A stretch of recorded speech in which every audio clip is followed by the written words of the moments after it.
नमस्कार बंधू भगिनींनो, सनातन सत्य या आपल्या सर्वांच्या आवडीच्या आध्यात्मिक यूट्यूब चॅनलमध्ये आपल्या सर्व श्रद्धाळू भक्तांचे, ईश्वराच्या लाडक्यांचे व लाडक्या निंदकांचे देखील मनपूर्वक स्वागत। बंधू भगिनींनो, सनातन सत्य हा जो यूट्यूब चॅनल आहे हा असा एकमेव यूट्यूब चॅनल आहे जो काही भाकड कथा सांगत नाही किंवा तुम्हाला काहीतरी आवडावं म्हणून काहीतरी लांबलचक काही सांगत नाही। तुम्हाला आवडो किंवा न आवडो, तुम्हाला पटो किंवा न पटो, जे सत्य आहे, जे तुमच्या जीवनासाठी आवश्यक आहे ते मी मांडत असतो आपणासमोर। आणि आजचा विषय तो हा सुद्धा तितकाच महत्त्वाचा आहे। पहा, मनुष्य म्हटलं की तो चांगलं किंवा वाईट कर्म करत असतो। आणि जे नास्तिक लोक आहेत ते आम्हाला असा प्रश्न विचारतात की तुमचा देव जर आहे तर एखादा मनुष्य वाईट कर्म करत असताना त्याला तो का थांबवत नाही? किंबहुना मंदिरामध्ये देखील चोरी होते त्यावेळेला तो कसं काय बघत बसतो? म्हणजे असे काय आहेत लुंगे सुंगे ज्यांना केवळ हिंदू धर्माला नावं ठेवण्याची सवय असते, ते बडबडत असतात। आता या सर्वांना हे मी आज उत्तर म्हणून हे व्हिडिओ बनवले।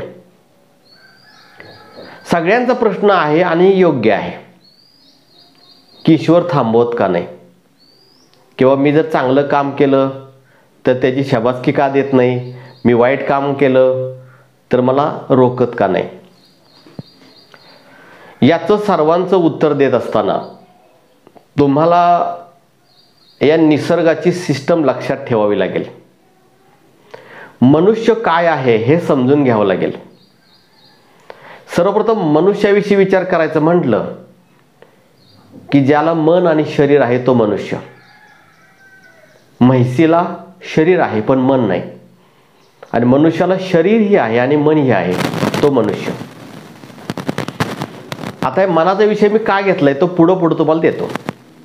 ईश्वर ही एक शक्ती आहे जी सर्वत्र वास करते, चांगल्यातही वास करते, वाईटातही वास करते।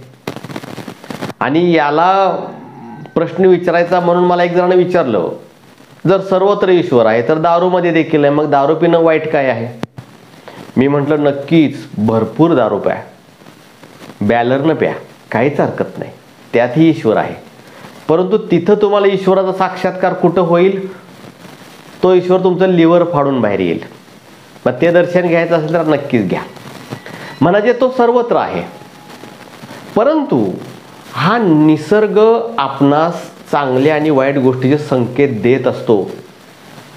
जर तुम्ही सूक्ष्मपणानं या संकेतांच्याकडे लक्ष दिलं तर ईश्वर खरोखरच वाईट कर्म करताना आपल्याला अडवत असतो, खरोखरच चांगल्या कर्माची आपल्याला पावती देत असतो। आणि तुम्हा प्रत्येकाला हा अनुभव आहे, हा केवळ मलाच आहे असं नाही, किंवा आपल्या मोठमोठ्या साधू पुरुषांनाच होता असं नाही, तुम्हाला प्रत्येकाला याचा अनुभव आहे। हे व्हिडिओ जसं जसं पुढं पाहत जाल तसं तुमच्या लक्षात येईल। बंधू भगिनींनो, पहिल्यांदा एक उत्तर देतो की मंदिरात चोरी होते त्यावेळेला ईश्वर त्याला अडवत का नाही? याचं कारण तुमच्यासारखा मंद बुद्धीचा ईश्वर नाही। अनंत कोटी ब्रह्मांडाचा नायक आहे तो, त्याच्याकडे वासना नाहीत, चोरी करणाराही तोच, चोरीही त्याचीच। त्यामुळं हा प्रश्न फालतू विचारू नका। पहा, एखाद्या काम करण्यापूर्वी आपल्या मनामध्ये विचार येतात की मला आता चोरी करायची आहे किंवा मला काही चांगलं काम करायचं आहे। हा सर्वप्रथम आपल्या मनामध्ये विचार येतो, तो विचार आपण घोळवतो आणि त्यानंतर त्या मनाला आपण त्या विचाराला मूर्त स्वरूप देतो। आता पहिल्यांदा सांगतो तुम्हाला की चांगल्या कामाची पावती ईश्वर कसा देतो आणि ते कुठे देतो? ईश्वर हा मंदिरात आहे ही एक आपली भावना आहे, परंतु तो सर्वात जवळ जर असेल तर आपल्या मनामध्ये, आपल्या हृदयामध्ये, ते त्याचं मंदिर आहे। आणि तिथं बसून तो आपल्या चांगल्या आणि वाईट कर्माचा निवाडा करत असतो। आता पहिल्यांदा मी तुम्हाला सांगतो की तो चांगल्या कर्माची पावती आपल्याला कशी देतो। पहा, आपण एखाद्याला मदत करतो, आपला जीव धोक्यात घालून देखील त्याचा जीव वाचवतो, एखाद्या मुक्या भुकेलेल्या प्राण्याला अन्न देतो, एखादा पाण्या वाचून तडफडत मरतोय त्याला आपण पाणी पाजतो, त्याचा जीव वाचवतो। किंवा आपल्या खिशातील पैसे काढून दुसऱ्याला देतो, ही घे तुझी समस्या सोडवून घे. आता इथं खऱ्या अर्थानं आपलं नुकसान झालंय. आपलं नुकसान जर झालं असेल तर आपल्याला आनंद होतो का? तर अजिबात होत नाही. नुकसान झाल्यानंतर आनंद कसा होईल? परंतु परोपकार करत असताना पहा, तुम्ही जर हे चांगलं कार्य केलं तर मनातून आनंदाचे उकळे फुटतात. मनातून खूप समाधान वाटतं, खूप कृतार्थ वाटतं आणि त्या समाधानाची बरोबरी कुठंच करू वाटत नाही. इतकं समाधान वाटतं. नुकसान होऊन देखील समाधान वाटतंय. माझ्या खिशातले पैसे समोरच्याला मी दिलेत, ते आता त्यानं माघारी द्यावं या अपेक्षेनं दिलेच नाहीत, म्हणजे ते पैसे गेले, तरी देखील मला आनंद वाटतोय.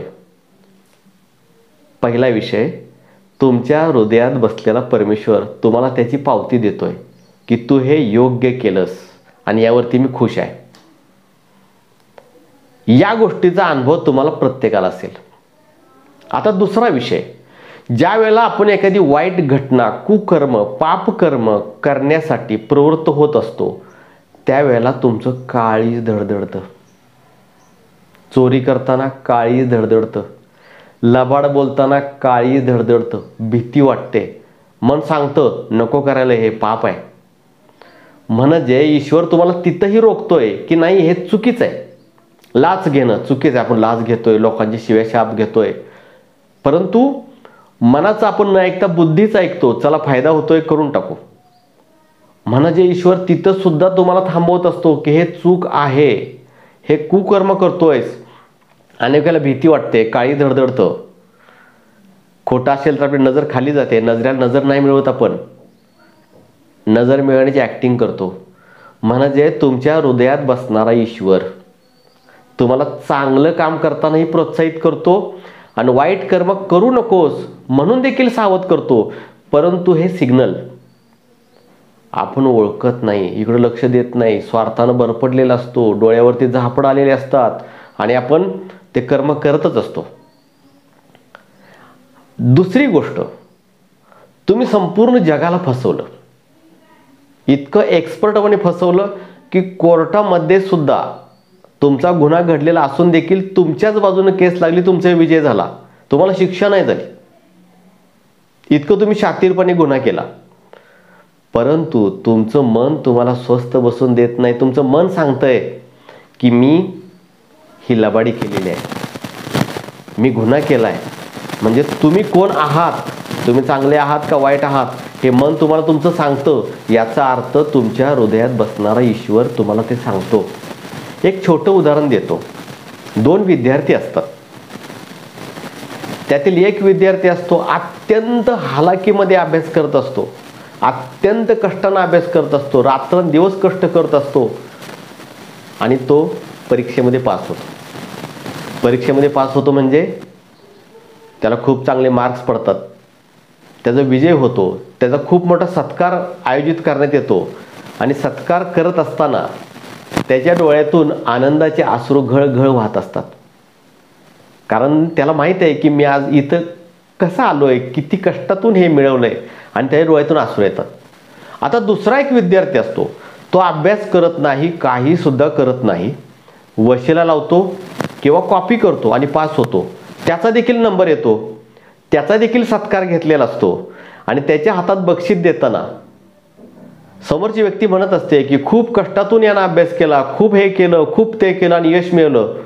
परंतु त्या विद्यार्थ्याचं मन सांगतंय नाही, मी लबाडी केलेली आहे, मी खरा नाही, मी फसवून यश मिळवलंय. आणि तिथं त्याच्या डोळ्यातून आनंदाश्रू येऊच शकत नाही सत्कार करताना. म्हणजे तुमचा ईश्वर खऱ्या खोट्या, बऱ्या वाईट, पुण्याच्या पापाच्या सर्व गोष्टीची पावती तुमच्या हृदयात बसून देत असतो. आणि हे संकेत जर तुम्ही ओळखले ना तर हातातून पापच होणार नाही. मनाचा आवाज ओळखायला शिकला ना तर पापच होणार नाही. आता कधी कधी आपण जाणून बुजून काहीच करत नाही, आपल्या हातून घडून जातं. ते पाप आहे का पुण्य हे माहीतच नसतं आणि हातून घडून जातं. हे अजाणतेपणाने झालेलं असतं, ते माहीत नसतं. त्यावेळेला ते कर्माची सजासुद्धा माप असते, कारण ते झालेलं नाही. माप म्हणजे ते कळत नकळत भोगायला लागेल, भोगताना तुम्हाला त्रास पण होणार नाही.